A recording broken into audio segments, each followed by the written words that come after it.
There are moments in life when emotions feel like storms, sudden, uncontrollable, and overwhelming.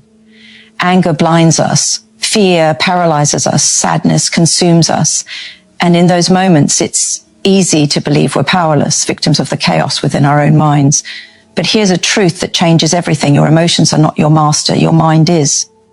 Training your mind to be stronger than your emotions is not about suppressing how you feel. It's about mastering how you respond. Because in every challenge, heartbreak, failure, betrayal, or fear, it's not what happens to you that defines your future, but what happens within you.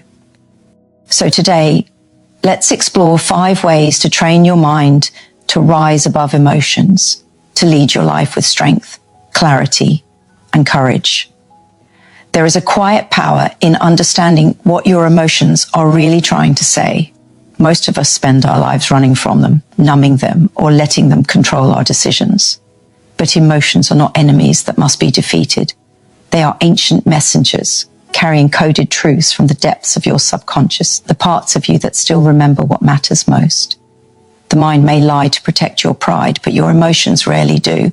They speak the language of honesty. When anger burns inside you, it is not always destruction that it seeks. Sometimes it is protection. It is your inner voice rising to say, a boundary has been crossed. When fear creeps in, trembling and cold, it is not weakness, but a guardian whispering, there is something uncertain ahead. Prepare. Even sadness, heavy and unwelcome, comes not to break you, but to remind you that you once cared deeply. Every emotion, even the ones that make you uncomfortable, carries meaning. The mistake is not in feeling. The mistake is in reacting before you've listened. We live in a world that rewards speed. Instant messages, instant food, instant opinions. But the human heart does not move at the speed of a touch screen. It moves slowly like the turning of seasons. When we react too quickly to an emotion, we misread it. We shout when we should speak. We run when we should reflect. We close doors that were meant to stay open. But when you learn to pause, truly pause, you create space for understanding. Imagine someone insults you in a crowded room. Your body tenses. Anger flashes through your veins. The words rise to your lips before you even know what you're saying. That's the moment where most people lose control, not because they're bad or weak, but because they never learn to translate what their emotions are saying. That anger isn't simply rage. It might be hurt. It might be a desire to be respected. It might even be fear of being humiliated. But until you name it, you can't control it. Naming your emotion is like switching on a light in a dark room. Suddenly you can see what's there, the furniture, the walls, the exits. You can navigate safely. Psychologists call this emotional granularity, the ability to recognize emotions with precision. Studies show that people who can clearly identify their emotions are less likely to be overwhelmed by them. Instead of saying, I'm upset, they say, I'm disappointed because I expected more. That clarity transforms chaos into calm. Think of emotions as waves. You can't stop them from coming, but you can learn how to surf them. Some waves are small ripples of irritation. Others are tidal waves of grief. But no matter how strong the current, it passes. What matters is whether you drown in panic or float in awareness. Learning to observe your emotions without being consumed by them is one of life's greatest skills. And it begins with curiosity. Ask yourself, why do I feel this way? What triggered this? What story am I telling myself about this feeling? Most of our suffering doesn't come from the emotion itself, but from the story we attach to it. You're not devastated because someone didn't text back. You're devastated because your mind tells you, I'm not worth caring about. The emotion is real, but the story may not be. By questioning the story, you take back control. I once knew a woman who lived with constant anxiety every time something went wrong. A missed call, a delayed email, a silent friend. Her mind spun wild tales of rejection and disaster. She didn't realize that her anxiety wasn't trying to destroy her. It was trying to keep her safe. It was her body's alarm system. Overprotective, yes, but born from love. When she learned to treat her anxiety not as an enemy, but as a messenger, everything changed. She began to ask, what are you trying to warn me about? Sometimes the answer was, you're tired. Sometimes it was, You're afraid of losing control. And when she started listening with compassion instead of judgment, her anxiety softened. It didn't disappear, but it no longer ruled her. Understanding emotions requires patience and honesty. It means sitting with feelings that are uncomfortable, jealousy, guilt, regret, and choosing not to run from them. It means saying, I feel jealous, instead of pretending you're fine. It means admitting, I'm hurt, instead of hiding behind sarcasm or silence. It means letting yourself be human. Children are masters at this. They cry when they're sad, laugh when they're happy, and rage when they're frustrated. Their emotions move through them like wind through trees, freely, without shame. But as we grow older, society teaches us to repress. We're told that tears are weakness, anger is dangerous, and fear is failure. So we bury it all, layer upon layer, until we can't even recognize what we feel anymore. Then one day the pressure becomes too much and we explode. To train your mind, you must first unlearn the habit of suppression. When an emotion rises, don't push it down, trace it back. Ask where it came from, what it wants you to notice. You'll find that most emotions are simply requests for attention. Sadness asks for healing. Anger asks for justice. Fear asks for safety. Joy asks for gratitude. When you meet those needs consciously, the emotion fulfills its purpose and releases you. There's a story of a teacher who told her students to imagine their emotions as guests arriving at their home. When anger knocks, she said, don't slam the door, invite it in, offer it tea, ask why it's here. Maybe it's been walking in the rain too long. That's the essence of emotional intelligence, welcoming each feeling without letting it move in permanently. Real strength lies not in the absence of emotion, but in the wisdom to understand it, the person who understands. Their emotions cannot be easily manipulated. They don't let a single rude comment ruin their day. They don't let fear stop them from trying. They don't let sadness convince them that joy will never return. They live from a place of inner steadiness because they have learned to listen. Understanding your emotions doesn't make you invincible, but it makes you grounded. When life hits, and it will, you'll still feel everything: anger, grief, disappointment, love. But instead of being tossed by every wave, you'll know how to navigate the tide. You'll know that anger passes, fear fades, and even heartbreak has its seasons. You'll stop being at war with yourself. And perhaps the most beautiful part of all is this: when you understand your own emotions, you begin to understand others. You recognize their anger as pain, their silence as fear, their cruelty as confusion. Compassion blooms where judgment used to live. You stop fighting people and start helping them see themselves more clearly. The language of emotions is the oldest language in the world, older than words, older than civilization. It's the pulse that connects every human heart. To learn it is to understand what it means to be fully alive. And when you finally do, you'll realize that your emotions were never meant to control you. They were meant to teach you, to guide you back to yourself.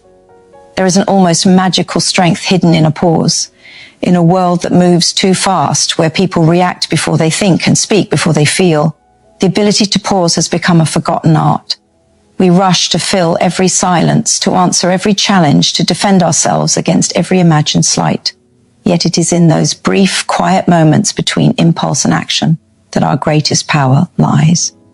A pause may seem like nothing, a breath, a heartbeat, a blink, but in truth it is everything. It is the space where thought is born, where reason wakes, and where the storm inside you begins to still. When something provokes you, a harsh word, an insult, a failure, your body reacts faster than your mind. Your pulse quickens, your jaw tightens, your thoughts explode like fireworks. This is the ancient machinery of survival at work, the same instinct that once helped our ancestors run from predators. But in the modern world, our predators are often words, disappointments, and misunderstandings. You cannot fight them with fists or flight. You conquer them only by mastering yourself, and that mastery begins with a pause. Imagine standing in a heated argument. Voices rise. You feel your chest tighten, your mouth opening with words sharpened by anger. Every part of you wants to strike back. Yet, In that single, fragile second before you speak, you have a choice to react or to reflect. The difference between those two paths can change the course of relationships, careers, even lives. The person who pauses does not suppress emotion. They command it. They refuse to be puppets to their impulses. There's a story of a man who once worked for years to build his reputation, diligent, honest, respected. One day in a meeting, someone accused him falsely.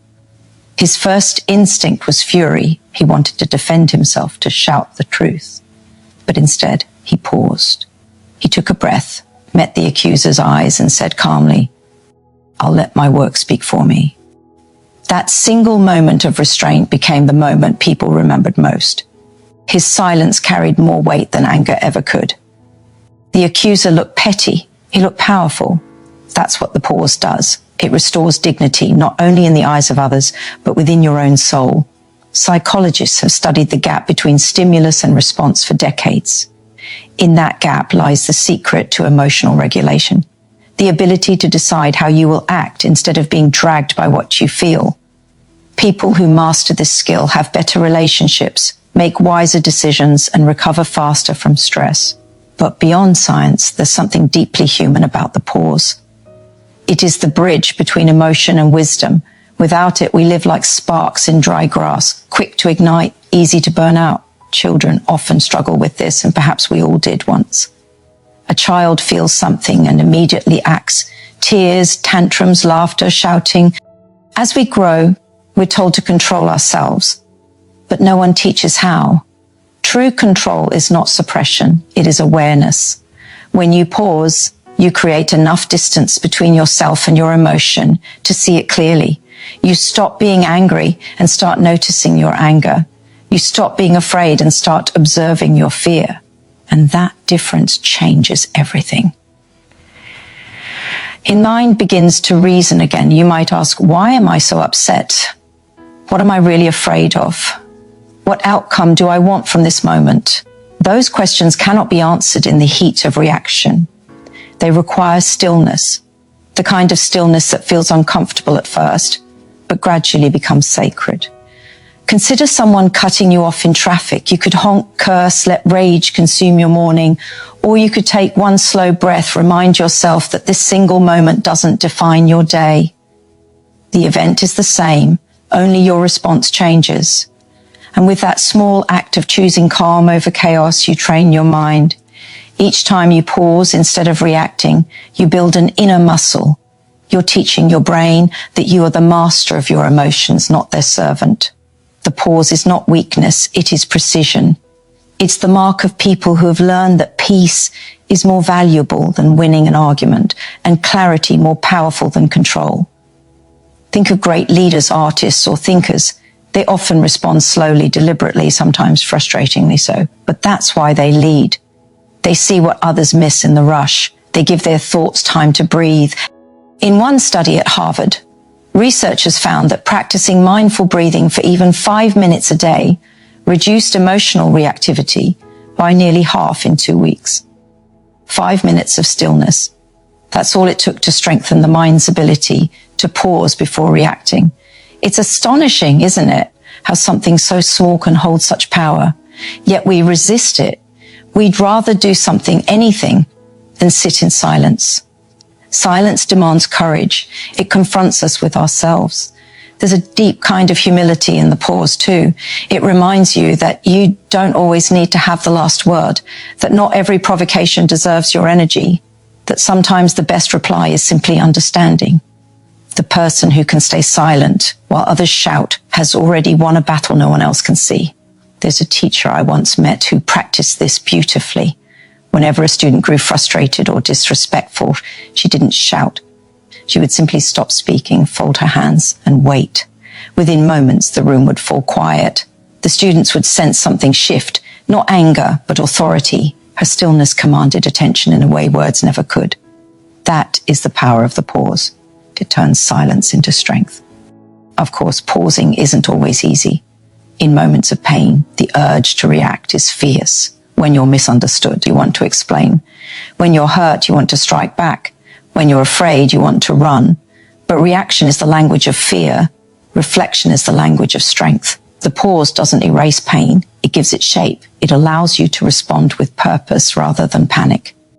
If you think of life as a series of waves, emotions are the tides, rising, crashing, retreating. The pause is your surfboard. Without it, you're swept away. With it, you learn to ride. Sometimes that means holding your tongue when every fiber of your being screams to speak. Sometimes it means delaying a decision until your head is clear. Sometimes it simply means taking a breath before sending that message you know you'll regret. Each pause is an act of quiet rebellion against chaos. Over time, you begin to notice something extraordinary. The more you pause, the more peaceful your world becomes. People still test your patience. Life still throws storms your way, but your center holds. You stop being tossed by every emotional current. You start to live with an inner steadiness that no one can shake. The pause is not the absence of action. It is the presence of intention. It is a declaration that you refuse to be governed by impulse. It's a place where you reclaim your power, where you stop letting the noise of the world dictate the rhythm of your soul. When you master the art of the pause, you step into the quiet confidence of someone who knows their worth, their strength, and their peace. You stop reacting to the world, and instead you begin to shape it. Discomfort is the birthplace of every kind of strength. It is the teacher most people run from, the silent companion that stands beside every meaningful transformation. Yet we live in a time where comfort is worshipped, where warmth, ease, and instant gratification have become the new gods. We avoid pain like it's poison, never realizing that it's the medicine that makes us grow. The truth is simple but uncomfortable. You cannot build a strong mind while living a soft life. Discomfort is not cruelty. It's not punishment. It's a signal, a whisper from the universe reminding you that you're stretching beyond what's familiar. Every person who has ever achieved greatness, peace, or resilience has walked through discomfort. The athlete feels it in the burning of their muscles. The writer feels it in the long hours of silence. The parent feels it in the sleepless nights of sacrifice. Strength, whether physical, emotional, or spiritual, is forged in the fire of struggle. You cannot grow without friction, and you cannot evolve without endurance. Think of a seed buried beneath the soil, in darkness, in pressure, in total uncertainty. It begins to grow. It pushes through dirt and stone, seeking the light. The process is not gentle. It is violent, raw, and demanding. Yet without that struggle, there would be no bloom. You too are like that seed. Every challenge, every heartbreak, every failure you've ever endured was not meant to destroy you, but to help you rise through the soil of your own limitations. The reason many people feel stuck is because they confuse comfort with peace. Peace is a quiet mind. Comfort is a quiet life. They are not the same. A comfortable life often leads to stagnation. A peaceful mind can thrive even in chaos. When you choose comfort every time you're afraid, you're choosing to stay small. You avoid the conversation, the risk, the challenge, the new experience, all in the name of safety. But the cost of that safety is your potential. Every time you step away from discomfort, you teach your mind to fear it even more. Training through discomfort means willingly stepping into the space between who you are and who you could become. It means saying yes to the run when you'd rather sleep. Yes to the truth when lying would be easier. Yes to growth even when it hurts. It's not about punishment. It's about purpose. It's about telling yourself, I am capable of more than I think. The mind, like the body, strengthens through resistance. When you face something hard and stay, your mind rewires itself. What once felt impossible becomes manageable. What once felt unbearable becomes familiar. There's a story about a mountaineer who trained for years to climb one of the world's highest peaks. During preparation, he would carry heavy stones in his backpack on every hike. His friends laughed and asked why he'd make things harder for himself. He smiled and said, because the mountain won't be kind. That's the essence of training through discomfort, preparing your mind for the moments life won't be kind. You build endurance now so that when difficulty comes, you meet it calmly, not fearfully. Most people think courage feels good. It doesn't. Courage feels terrifying, shaky, uncertain. Courage is the voice that says, I'll try again, when every part of you wants to quit. Discomfort is the companion of courage. They walk hand in hand. The sooner you stop expecting courage to feel comfortable, the sooner you'll start living bravely. Even the smallest acts of discomfort shape you. Waking up early when your bed is warm, finishing a task you'd rather abandon, speaking up when your heart races. Each one is a tiny rebellion against weakness, and every rebellion adds a layer of resilience. You don't need grand gestures to build strength. You need consistency in small, uncomfortable moments. Our world rarely celebrates discomfort. It glorifies ease, quick results, overnight success, instant happiness. But the people who truly live fulfilled lives are those who've embraced the grind. They've learned that pain has meaning when it's tied to purpose. The athlete trains not because they love the pain, but because they love what the pain creates. The artist struggles with their canvas not because frustration is pleasant, but because beauty lies beyond it. The same applies to you. Whatever you're working toward, healing, confidence, wisdom, stability, it will ask something of you. It will test you. And that test is not cruelty, it's initiation. When you train through discomfort, you learn patience, you learn that growth takes time. The caterpillar doesn't become a butterfly overnight. It dissolves in the cocoon, literally breaks itself apart before it transforms. Pain is part of that process. The same is true for humans. You can't transform without letting go of who you were. And that process, though uncomfortable, is sacred. So the next time discomfort appears in the form of failure, rejection, loneliness, or uncertainty, don't run. Sit with it. Ask what it's teaching you. Maybe it's building your endurance. Maybe it's sharpening your focus. Maybe it's simply reminding you that you're alive. Because to feel discomfort is to feel life moving through you, pushing you forward, stretching your limits, calling you higher. Remember that no one ever grew stronger in the sunshine alone. It's the storms that deepen the roots. It's the struggle that shapes the soul. Discomfort is not the enemy of happiness. It's the price of it. Because once you've learned to sit with discomfort, to walk with it, even to befriend it, you become unshakable. You stop fearing change, you stop avoiding risk, and you begin to see life for what it truly is. A constant unfolding, a journey not toward comfort, but toward greatness. There is a quiet war that lives inside every human being, the war between what we feel and what we know. Our emotions are powerful storytellers, whispering things that sound true but often aren't. They can convince us that we're not enough, that we're unloved, that everything is falling apart when, in reality, we are standing on solid ground. Feelings are real, deeply, undeniably real, but they are not always facts. And if you allow your feelings to write your story without question, they will lead you to places that truth would never go. The mind and the heart speak in different languages. The heart speaks in color, rhythm, and memory. It remembers how something made you feel, even when the details have long vanished. The mind, on the other hand, speaks in logic, evidence, and sequence.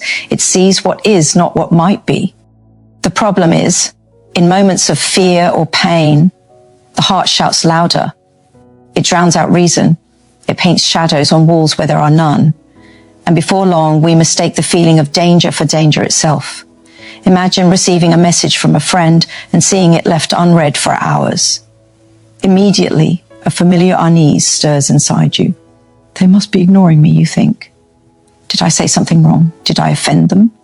Your chest tightens, your thoughts race, and within minutes, your emotions have built a story of rejection. But later you learn that your friend's phone died, or they were at work, or simply asleep. The truth was simple. Your feelings were not. This is the trick emotions play. They take a moment and turn it into a movie. And if you're not careful, you'll start believing the fiction. This doesn't mean emotions are bad or untrustworthy. They're vital. They alert you, protect you, connect you to others. But they are not designed to be your only guide. They are meant to inform you, not define you. Feelings are the weather of the soul, always changing, unpredictable, sometimes stormy, but never permanent.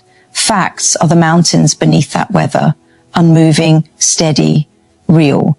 To live wisely is to learn to stand on the mountain even when the storm clouds gather. One of the greatest skills a person can develop is the ability to pause and ask, is this what's happening? Or is this just how I feel about what's happening? That simple question can save friendships, careers, and even your peace of mind. Because when we don't ask, our emotions run wild. We lash out, withdraw, accuse, or despair. Not because we are cruel or foolish, but because we believe our feelings without evidence. The mind has a way of amplifying emotions until they become convictions. You feel anxious and your mind whispers something terrible is coming. You feel lonely and it says, no one cares about you. You feel like a failure and it insists you'll never succeed. The heart trembles and the mind rushes to justify the tremor. Together, they build illusions that seem unbreakable. But truth, even when quiet, is stronger. Separating fact from feeling is not about silencing your emotions. It's about seeing them clearly. When anger flares, instead of reacting, name it. I feel angry because my boundary was crossed. When sadness lingers, explore it. I feel sad because something I valued was lost. Once you name the emotion, it loses its power to define everything else. You begin to see that you can feel anger without becoming cruel, feel sadness without becoming hopeless, feel fear without becoming paralyzed.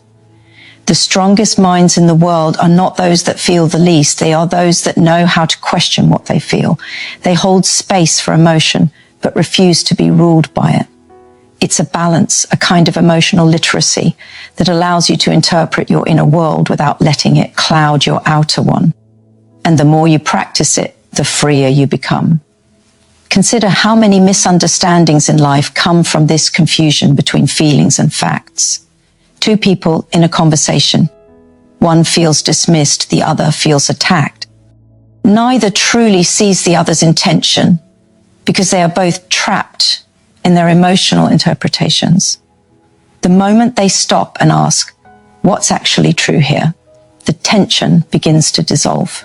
Truth, when spoken gently, has a way of calming even the fiercest emotion. It takes courage to separate facts from feelings because emotions are persuasive. They demand to be believed. But courage is not about denying them. It's about facing them with clarity. It's standing in the middle of your emotional storm and saying, I see you, but I will not let you drive me. That single act of awareness is a kind of alchemy. It transforms chaos into understanding. Sometimes the facts will be comforting. Other times they will sting. Maybe your fear of failure comes from the fact that you did fail once, twice, maybe more. But the fact also shows that you survived, learned, and kept going. That's the full truth, not just the emotional half. The feeling says, I can't do this. The fact says, I've done hard things before. The feeling says, I'm alone. The fact says, there are people who care, even if they're quiet right now.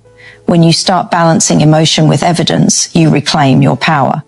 Our emotions are temporary guests. Facts are the house we live in. If you let every passing guest rearrange your furniture, soon you won't recognize your home. But if you acknowledge their presence, welcome them, learn from them, and still keep your foundation steady, your home remains your own. Life will never stop giving you reasons to feel joy, sorrow, anger, love, fear. That's what makes it beautiful. But if you want to live wisely, you must remember that your feelings are waves, and the truth is the tide beneath them.